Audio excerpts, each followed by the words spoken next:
Madam, ಈಗ F I R ಆಯಿತು, ಈಗ ಅರೆಸ್ಟ್ ಆಯಿತು, ಈಗ ಇನ್ನು ಅಸಲಿ ತನಿಖೆ ಈಗ ಶುರುವಾಗುತ್ತೆ. ಪೊಲೀಸ್ನವರು ನಿಮ್ಗೆ ಏನಾದರೂ ನೋಟಿಸ್ ಕೊಟ್ಟಿದ್ದಾರಾ?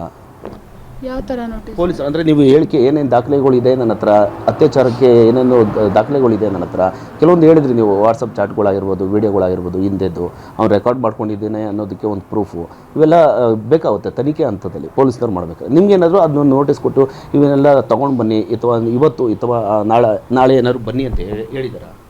ಇನ್ನೂ ಏನೂ ಹೇಳಿಲ್ಲ ಸರ್. ಇನ್ನೂ ಪೊಲೀಸ್ದು ಏನಂತ ವಿಷಯನೇ ಗೊತ್ತಿಲ್ಲ ನನಗೆ. ಕಂಪ್ಲೇಂಟ್ ಕೊಟ್ಟೆ, ಎಫ್ ಐ ಆರ್ ಆಯಿತು. ಇಮ್ಮಿಡಿಯೇಟ್ ನಾನು ನಿನ್ನೆ ಹಾಸ್ಪಿಟ್ಲಲ್ಲಿ ಕರ್ಕೊಂಡೋಗಿರೋದು ಬಂದೆ.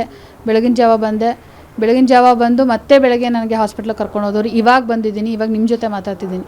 ಪೊಲೀಸ್ ಸ್ಟೇಷನಲ್ಲಿ ಏನು ನಡೀತಿದೆ ಅಂತ ನಾನೇ ಹೋಗಿ ತಿಳ್ಕೊಬೇಕು. ಅಲ್ಲಿ ನನ್ನವ್ರು ಯಾರು ಹೋಗಿ ಅಲ್ಲಿ ತಿಳ್ಕೊಟ್ಟು ನನಗೆ ಹೇಳೋರು ಯಾರೂ ಇಲ್ಲ. ನಾನಿರೋದು ಒಬ್ಬಳೇ.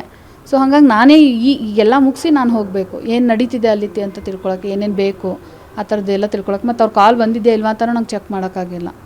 ಮೇಡಮ್, ಕೊನೆಯದಾಗಿ ಏನು ಹೇಳೋಕ್ಕೆ ಇಷ್ಟಪಡ್ತೀರಿ ಈ ಒಂದು ವಿಚಾರದಲ್ಲಿ? ಬೈ ಚಾನ್ಸ್ ಫ್ಯೂಚರ್ಗೆ ಎಲ್ಲ ಸಾಲ್ವ್ ಆಯಿತು, ಇನ್ನೊಂದಾಯಿತು, ಮತ್ತು ರಾಜಿ ಏನಾದರೂ ಆಗೋದಕ್ಕೆ ಅವ್ರು ಬಯಸಿದ್ರೆ ಅಥವಾ ಈ ಬೇರೆಯವ್ರ ಕಡೆಯಿಂದ ಕನ್ವಿನ್ಸ್ ಮಾಡೋದಕ್ಕೆ ಟ್ರೈ ಮಾಡಿದ್ರೆ ನಿಮ್ಮ ಡಿಸಿಷನ್ ಏನು ಇವತ್ತಿಂದಕ್ಕೂ ಮುಂದಕ್ಕೂ?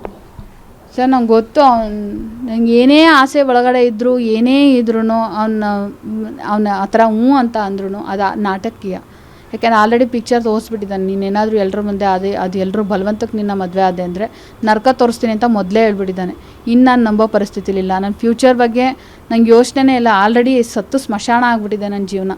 ಇನ್ನು ಏನೂ ಯೋಚನೆ ಮಾಡೋಕ್ಕೆ ನನಗೆ ಗೊತ್ತಿಲ್ಲ. ಅವ್ನು ಮಾಡಿರೋ ತಪ್ಪಿಗೆ ಶಿಕ್ಷೆ ಆಗಬೇಕಷ್ಟೆ. Thank you. ಎಸ್, ಇವಿಷ್ಟು ಸಂತ್ರಸ್ತೆಯ ಹೇಳಿಕೆ. ಮನು ಈಗಾಗಲೇ ಅರೆಸ್ಟ್ ಆಗಿದ್ದರೆ ಅದಕ್ಕೆ ತನಿಖೆಯನ್ನು ಕೂಡ ಪೊಲೀಸ್ನವ್ರು ಮಾಡ್ತಾ ಇದ್ದಾರೆ. ಜೊತೆಗೆ ಮುಂದಿನ ಹಂತದಲ್ಲಿ ಪೊಲೀಸ್ನವರು ತನಿಖೆ ಮಾಡುವಂಥ ಸಂದರ್ಭದಲ್ಲಿ ಕೆಲವೊಂದಷ್ಟು ದಾಖಲೆಗಳನ್ನು ಕೊಡಬೇಕಾಗುತ್ತೆ. ಹೀಗಾಗಿ ಸಂತ್ರಸ್ತೆಗೆ ನೋಟಿಸ್ ಕೊಟ್ಟು ಆ ದಾಖಲೆಗಳನ್ನು ವಶಕ್ಕೆ ಪಡೆಯೋದಕ್ಕೂ ಕೂಡ ಪೊಲೀಸ್ನವರು ಸಿದ್ಧತೆಯನ್ನು ಮಾಡ್ತಿದ್ದಾರೆ. ಕ್ಯಾಮ್ರಾಮನ್ ಪೃಥ್ವಿ ಜೊತೆ ಅಜಯ್ ಗೌಡ, ಗ್ಯಾರಂಟಿ ನ್ಯೂಸ್, ಬೆಂಗಳೂರು.